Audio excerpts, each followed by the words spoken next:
So Barcelona played ELCHE at Estadio Martinez Valero yesterday in a match that ended by 4 goals to nil thanks to Robert Lewandowski, Ansu Fati, Ferran Torres. I think Lewandowski scored twice, then Ansu Fati and Ferran Torres. So welcome to today's episode of post-match analysis of the match between Barcelona and ELCHE, a match that was played at Estadio Martinez Valero, a match that, yes, we expected to see a lot of changes, most especially after the international break. We were all not surprised by the fact that Xavi picked this lineup, especially with Eric Garcia playing in the pivot role, of which he took maximum responsibility to fill Sergio Busquets' boots, especially in that first half. I mean, he was on the top. Eric Garcia, in terms of positioning, the control and setting up players for moves and runs, he did a perfect and superb job. This is the lineup that was started by Xavi Hernandez, the staging on goal, Jules Koundé on the right back, then the centre back were Araujo and Alonso, then Albert the left back. Now midfield, we had Eric Garcia, the pivot role there at the centre. Then the interior midfielders, we had Xavi and Sergio Roberto. Then at the finishing line, we had Ferran Torres, Ansu Fati, and of course the guy who's leading with the top scorer in La Liga and top scorer in Barcelona, Robert Lewandowski. I mean, in that match in the first half, we began very, very well with our yellow shirts. I mean, that jersey is, we are usually lucky that we play very well. I mean, when we are in this jersey, we play very well. The 21st minute, that's when Robert Lewandowski opened everything by the goal that he scored. It was a move that began as a free kick, then a rebound, then Robert Lewandowski did his class. I mean, that was masterclass, and that he gave us a lot of hope. 15 points clear of the table. Yes, Real Madrid have one match in hand, and that gave us comfort and stabilized our mind throughout and made us play. But anyway, the defensive mentality, I mean, the trauma that Barcelona have is that when we score, we fear the opponent to score back. So mostly we were defending from minute 21 to minute 40. We were always defending, and we could see that when ELCHE were coming in throughout the game from the 20th minute to 40th minute. It was ELCHE dominance, and that was no way. No, you cannot allow ELCHE to dominate. They are at the bottom. We are at the top by too many points. I mean, we were not supposed to play that way. But I mean, the frustrations from Xavi made Xavi got a yellow card. I mean, because ELCHE were performing, they were taking us here and there. Then first half, poor performance from players like Sergio Roberto. I'll rate Sergio Roberto with 3 out of 10. This guy is, I understand he scored in Clasico, but this guy doesn't have anything special. I don't understand the issue of versatility, but because it was a match to make rotation and give other players some minutes. Okay, it was good for Sergio Roberto to play a game like ELCHE, but he's not that caliber of Barcelona that we want, the players for Barcelona. Poor performance from Sergio Roberto, both in the first and in the second half. No goal, no assist. Sergio Roberto was a crap. In the first half, I like to highlight this. Xavi and Alba combination was superb. Yes, I understand Alba is not getting minutes that he wants at Barcelona. He has come into terms with that because they are better players than him. I talk of Alonso and Abalde when it comes to picking. So probably at the left back he's the second or third, not guaranteed of the first one because of Balde. So in yesterday's match he had to start because it is ELCHE and we needed that rotation. Alba played very well, especially in the first half, combining very well with Xavi and trying to bring in crosses in the finishing line to find Ansu, Ferran and Lewandowski, and that was superb from Alba. But in the second half, Alba was nowhere to be seen. We suffered. I mean that area of Jordi Alba, ELCHE used it as a weak point. I mean, the run that were made, the through passes that all were made, it was very hard to penetrate in between Alonso and Araujo, and again between Koundé and the right back. For Koundé, it was very hard for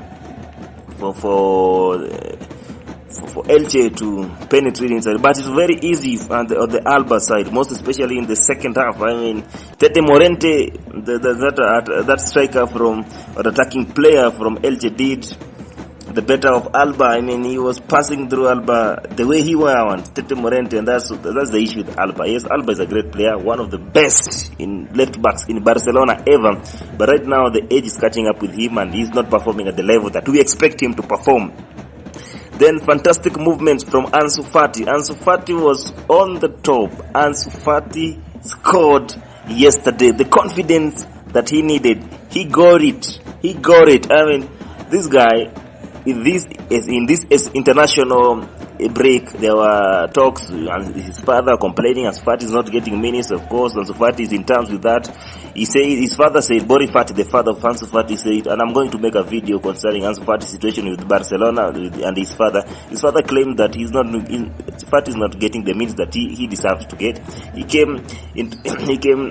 He stepped up when everybody was refusing to take number 10 shots from Messi. It was Barcelona was at its difficult moment, but Ansu Fati stepped up and said, "You guys, bring me the jersey," and he was performing. By the way, Ansu Fati was performing before he got that long-term injury. I mean, no. But Ansu Fati yesterday was fantastic. The way he was making the moves, the tricks, the take-ons, the speed. I mean, even the recoveries. Ansu Fati was performing at his best. If it was not for Lewandowski, then I'll name Ansu Fati as the best player of the match. I'll rate Ansu Fati 8 out of 10 because of yesterday's performance and that solo goal. That was 2 against 4, and Ansu Fati did it very well.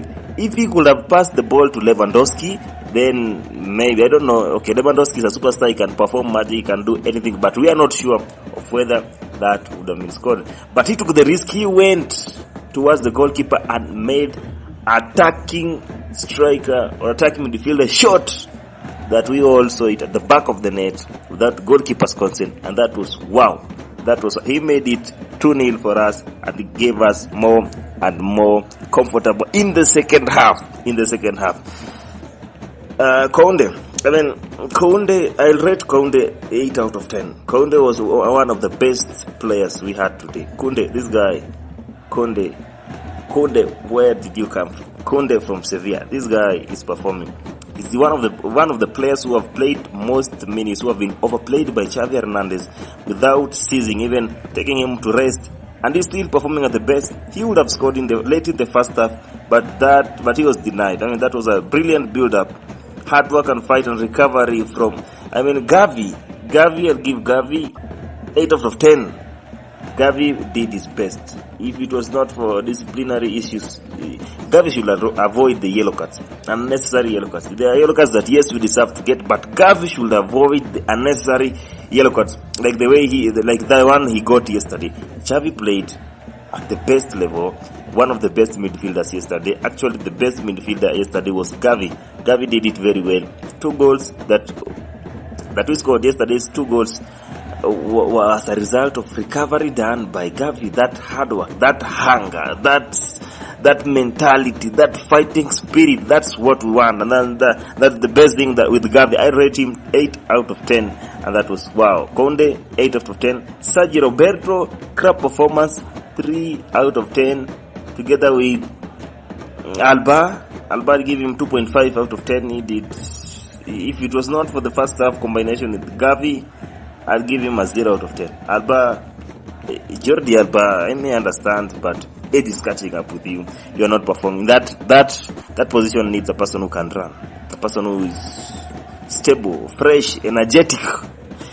In the second half, in the beginning of the second half, I mean, if it was not that injury by Carmona, the striker for Elche, I mean, Carmona got the best. I mean, he was running through Alba, the two of them, Carmona and Tete Morente. Tete Morente was shifting his wing because Koundé was so tough. He went to Alba's side together with Carmona, and if it was not for Carmona's injury early in the first half, they would have scored.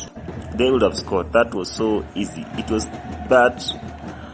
I mean, he twisted his leg, missed the foot, and Alba had already surrendered. We were just expecting maybe magic from Ter Stegen, the Spider-Man Stegen, but it never happened.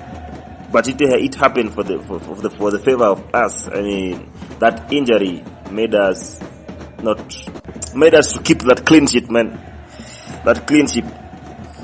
I'm happy with Ansu Fati's goal. That has given him confidence. He really needed that. Pure number 10 class goal, and that was wow. That was counter attack with a 2 against 4, and that was done very well. We played very well. We made nice counter attack yesterday, and surprise, when we were making counter attack, Elche was also making counter attack, but we throw Alba's wing with the players such as Carmona and Tete Morente, and that was a little bit disadvantage for us. Then Lewandowski stun a goal. Lewandowski, another goal in the 66th minute by Lewandowski, as a product of Xavi forcing a mistake and retrieving back the ball away from the defense or the defenders of Elche. That was good. Ferran Torres' goal made it 4-0 for us in the 70th minute. Full confidence, total confidence, guaranteed 15 points clear. 50 points clear on the top of the La Liga table, and Ferran Torres made it 4-0. He did it. He needed that. He also needed that, as the same as Ansu Fati. KCA replaced Xavi in the 67th minute, a few minutes before he scored the second goal. And then Raúl was substituted by Pablo Torre. Pablo Torre played very well for the minutes that he got. Statistically, Barcelona had 6 shots on target, but Elche only had 1 shot on target. That was good. Off target shot, they got more than us. Elche got 4 shots off target. We got 2 shots off target. Total shots, we had 8 shots on shots. They had 5 shots. That's worrying. Getting 5 shots against Elche and you're just having 8 shots. That's worrying. That's worrying. In terms of possession, he had 61% ball possession. Elche had 39% ball possession. That's typical Barcelona. But Barcelona against a team like Elche, we expect 70% plus. In corners, that's where I don't understand why. We were too defensive. Elche got 11 corners. We only got 3 corners. I don't understand why.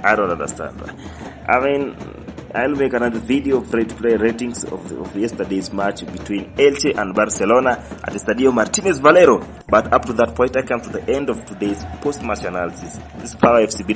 Don't forget to subscribe, share, and of course comment under the comment section down below. And of course, please, I beg, subscribe to this YouTube channel for Blaugranas, for all the culés, for Power FCB. Power FCB, Visca Barça, Visca Catalunya.